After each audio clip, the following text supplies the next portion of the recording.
کیے، پکڑنے کے بعد جب اس کو اچھی سے جگہ دلا کے پھر لے جا کے اوپر رکھ دیا، تب جب وہ نیچے آیا جناب موسیٰ نے پوچھا بھائی یہ بتاؤ یہ کون ہے اس ٹوکری میں؟ تو کہا کہ میری ضعیف ماں ہے، نہ چل سکتی ہے، نہ بول سکتی ہے، نہ سن سکتی ہے، یہ کچھ نہیں کر سکتی ہے، لہذا اس کو پال رہا ہوں یا اس کی پرورش کر رہا ہوں یا اس کی خدمت کا انجام دے رہا ہوں۔ تو بس جناب موسیٰ نے کہا کہ اور فوراً جناب موسیٰ نے کہا کہ واقعاً اللہ نے جو ہے تم کو میرے ساتھ جنت میں بشارت دی ہے کہ تم میرے ساتھ جو ہے کہاں جاؤ گے؟ جنت میں رہو گے۔ یعنی آپ کی دیکھیے کہ ایسے زمانے میں جہاں پہ اسلام نہیں تھا مگر لوگ تھے پیغمبروں کی اطاعت کر رہے تھے اور پیغمبر کی اطاعت کر کے ساتھ ساتھ اپنے والدین کی بھی اطاعت کر رہے تھے، کہ اس کا نتیجہ یہ ہوگا کہ پروردگار عالم نے انسانوں کو جو ہے جنت کی بشارت دی ہے، صرف اس لیے اپنے والدین کی اطاعت کرنے کے لیے، والدین کو ماننے کے لیے، والدین کی پرورش کرنے کے لیے۔ پھر وہی والی بات آتی ہے کہ کبھی بھی اپنے والدین کے ساتھ کوئی نیکی کریے تو اس کو احسان سمجھ کے مت کریے، اس لیے کہ اگر آپ یہ سوچ کے کر رہے ہیں کہ آپ ان کے ساتھ احسان کر رہے ہیں تو اس کے فائدے کے بدلے آپ کا نقصان ہو رہا ہے، آپ کا گھاٹا ہو رہا ہے، آپ کو حاصل ہونے والا کچھ نہیں ہے۔ اس لیے کہ اگر آپ یہ سمجھ کے کریں گے کہ آپ اپنے والدین کی صرف خدمت انجام دے رہے ہیں خوشبودیت پروردگار کے لیے، تو آپ کی دیکھیے کہ پروردگار آپ کو دنیا میں بھی ترقی دے گا اور دین میں بھی ترقی دے گا۔ صلوات محمد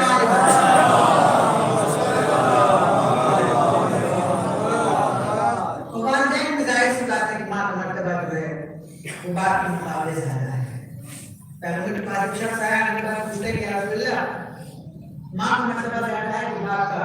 تو رسول اللہ نے ارشاد فرمایا ماں کا۔ پھر کہا کہ ماں کا مرتبہ باپ زیادہ ہے کہ باپ کا؟ پیغمبر نے کہا ماں کا۔ پھر پوچھا ماں کا مرتبہ زیادہ ہے باپ کا؟ تو کہا ماں کا۔ چوتھی مرتبہ، یعنی اگر اس کو اس طریقے سے مثال کے طور پر سمجھے تو 1 روپے کے 4 حصے ہیں، 3 حصے ماں کا مرتبہ ہے، 1 حصہ باپ کا۔ اس کی وجہ کیا ہے؟ بس جلدی جلدی اپنی بات کو ختم کرتا ہوں۔ وقل رب ارحمہما کما ربیانی صغیرا، یہ 24ویں آیت میں آخری جملہ ہے سورہ بنی اسرائیل کی۔ پروردگار پہ ایسے رحم نازل فرما جیسے تو ہمارے اوپر، جیسے بچپن میں انہوں نے ہمارے اوپر رحم کیا ہے۔ رحم کا عظیم فلسفہ، کبھی موقع ملے گا انشاءاللہ تو پوری ایک گفتگو جو ہے صرف اور صرف رحم کی بنیاد پہ ہو سکتی ہے، لیکن ایک اشارہ کرتا ہوا چلے جاؤں کہ رحم کیا ہے۔ اللہ کا رحم کو اگر سمجھنا ہے تو ماں کے رحم کو دیکھیے، اللہ کا رحم سمجھ میں نہیں آئے گا ماں کے رحم کو بغیر دیکھے ہوئے، جبکہ اللہ نے ماں کے رحم کو، اللہ کا 70 ہے تو ماں کا 1 ہے، 1 حصہ ماں کا ہے، 70 حصے اللہ کے رحم کے ہیں۔ مگر پروردگار سے ہم کیا ہو جاتے ہیں؟ مایوس ہو جاتے ہیں، ذرا سی پریشانی ہوتی ہے اللہ سے منحرف ہو جاتے ہیں، متنفر ہو جاتے ہیں۔ لیکن آپ دیکھیے کبھی ماں سے متنفر کیوں؟ کیونکہ ماں کے رحم کو ہم جانتے ہیں، ہم اللہ کے رحم کو نہیں جانتے ہیں، لیکن اگر اللہ کے رحم تک پہنچنا ہے تو ماں کے ذریعے پہنچ سکتے ہیں۔ ماں جو ہے ہر حالت میں اپنی اولاد سے خوش ہوتی ہے، ہر حال میں اپنی اولاد سے خوش ہوتی ہے، اور ایسی خوش ہوتی ہے، ایسی خوش ہوتی ہے کہ دنیا میں اپنی اولاد کا نام چاہتی ہے، اپنی اولاد کے لیے دعائیں کرتی ہے۔ اولاد سمجھے نہ سمجھے مگر ماں اس کی تعریف کرتی ہے، اولاد اس کی خدمت کرے نہ کرے مگر ماں ہر جگہ پر اولاد کو ڈیپینڈ کرتی ہے، ہر جگہ پر اولاد کی جو ہے تعریف کرتی ہے، ڈیپینڈ کرتی ہے کہ میری اولاد کو کوئی برا نہ کہے۔ پروردگار عالم 70 گنا ماں سے زیادہ آپ سے محبت کرتا ہے، اس کا رحم 70 گنا زیادہ ہے۔ پیغمبر نے جب فتح مکہ کیا تو فتح مکہ کرنے کے بعد ایک بچہ گر گیا، ایک ماں بے چین میں ڈھونڈتی پھر رہی ہے، ڈھونڈتی پھر رہی ہے، جیسے ہی ماں نے بچے کو دیکھا تو فوراً سینے سے لگا لیا۔ تو پیغمبر نے کہا اس ماں کے رحم کو دیکھ رہے ہو؟ رحم کا مطلب محبت بھی ہے، صرف کسی پہ احسان کرنا نہیں ہے، رحم کا مطلب محبت کرنا بھی ہے۔ آپ دیکھیں کہ امام علی علیہ السلام کی ایک دعا ہے، دعا ہے مسجد کوفہ، ایک دعا ہے، دعا ہے مسجد کوفہ، اس کے اندر امام علی نے 27 سے 28 جملے پروردگار کی شان میں کہے ہیں، ان میں سے ایک جملہ یہ آپ ارشاد فرماتے ہیں مولا یا مولایا انت الرحمن وانا المرحوم وهل يرحم المرحوم الا الرحمن۔ امام ارشاد فرماتے ہیں بھئی ہمارے یہاں مرحوم کسے کہا جاتا ہے؟ مرنے والے، یہ مرحوم ہو گئے، مرنے والے سے کیا ہو گئے؟ مرحوم ہو گیا، آج ایک مرحومت کی مجلس ہے۔ امام کیا ارشاد فرماتے ہیں دعا مسجد کوفہ میں امام فرماتے ہیں مولا یا مولایا انت الرحمن وانا المرحوم وهل يرحم المرحوم الا الرحمن۔ مولا تو رحمان ہے اور میں مرحوم ہوں۔ مرحوم کہتے ہیں کہ جس کے اوپر